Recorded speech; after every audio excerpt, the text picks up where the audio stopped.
ಕೊನೆಯ ದಿನ. ಇಂದಿನಿಂದ ಬೇಸಿಗೆ ರಜಾ ಶುರು.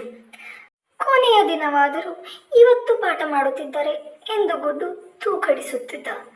ಅಲ್ಲಿಗೆ ಬೆಲ್ಲಿನ ಶಬ್ದ ಕೇಳಿ ಗುಡ್ಡುಗೆ ತುಂಬಾ ಖುಷಿಯಾಯಿತು. ಅವನು ಕ್ಲಾಸಿನಿಂದ ಹೊರಗೆ ನಡೆದ. ಅವನ ಹಿಂದೆಯೇ ಬೇರೆ ನಾಯಿಗಳು ಹೊರ ನಡೆದವು.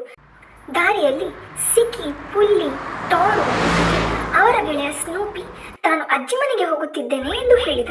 ನಾವು ಎಲ್ಲೂ ಹೋಗಲು ಆಗೋಲ್ಲ ಇರೋ, ಈಗ ನೋಡು ಮಗ.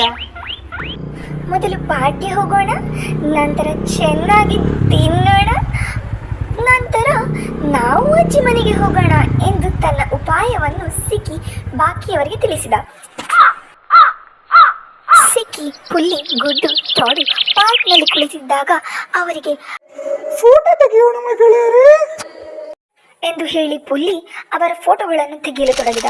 ಪುಲ್ಲಿ ತುಂಬ ಸಂತೋಷವಾಗಿ ಫೋಟೋಗಳನ್ನು ತೆಗೆಯುತ್ತಿದ್ದ. ನಂತರ ಊಟ ಮಾಡಲು ಹೋದರು. ಹೊಟ್ಟೆ ತುಂಬಿದ್ದು, ನಡೆ ಹೋಗೋಣ ಎಂದು ಗುಡ್ಡು ಹೇಳಿದ ಮೇಲೆ ಎಲ್ಲರೂ ಕಾರಿನಲ್ಲಿ ಮತ್ತೆ ಹೊರಟು ಅವರು ರೈಲ್ವೆ ನಿಲ್ದಾಣವನ್ನು ತಲುಪಿದರು.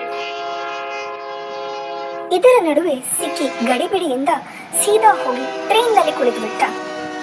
ಹಾಗೂ ಟ್ರೈನ್ ಹೊರಟಿತು. ಹಾಗೂ ಪುಲ್ಲಿಯು ದಾರಿಯಲ್ಲಿ ಬೆಕ್ಕನ್ನು ಕಂಡು ಅದರ ಹಿಂಬಾಲಿಸಿ ಕಾಡು ತಲುಪಿದ. ಅಲ್ಲಿದ್ದ ಕರಡುಗಳು ಅವನ ಬೆನ್ನಟ್ಟಿದವು. ಪುಲ್ಲಿ ಹೆದರಿ ಓಡತೊಡಗಿದ. ಇನ್ನೇನು ಮಾಡಲಿ ಎಂದು ಅಳತೊಡಗಿದ. ಸೂಪರ್ ಹೀರೋ ಬನ್ನವರಿಗೆ ಕರೆ ಮಾಡಿದ್ದೇನೆ. ಇನ್ನು ಅವರೇ ನಮ್ಮನ್ನು ಕಾಪಾಡಬೇಕು. ಸಿಕ್ಕಿ ಪುಲ್ಲಿಯನ್ನು ಅವರೇ ಹುಡುಕಬೇಕು. ಅಯ್ಯೋ ಎಂದು ಟಾಡು ಹೇಳಿದ.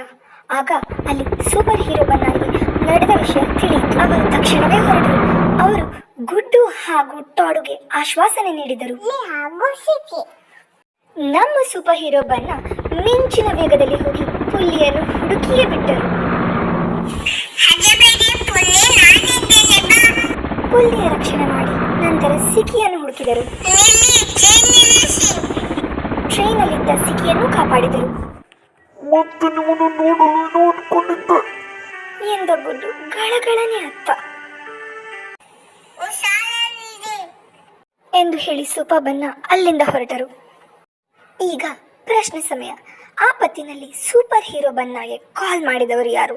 ನಿಮ್ಮ ಉತ್ತರವನ್ನು ಕಮೆಂಟ್ ಬಾಕ್ಸ್ನಲ್ಲಿ ತಿಳಿಸಿ. ಹಾಗೂ ಈ ವಿಡಿಯೋ ನಿಮಗೆ ಇಷ್ಟವಾದಲ್ಲಿ ಲೈಕ್, ಸಬ್ಸ್ಕ್ರೈಬ್ ಮಾಡಿ. ಧನ್ಯವಾದಗಳು.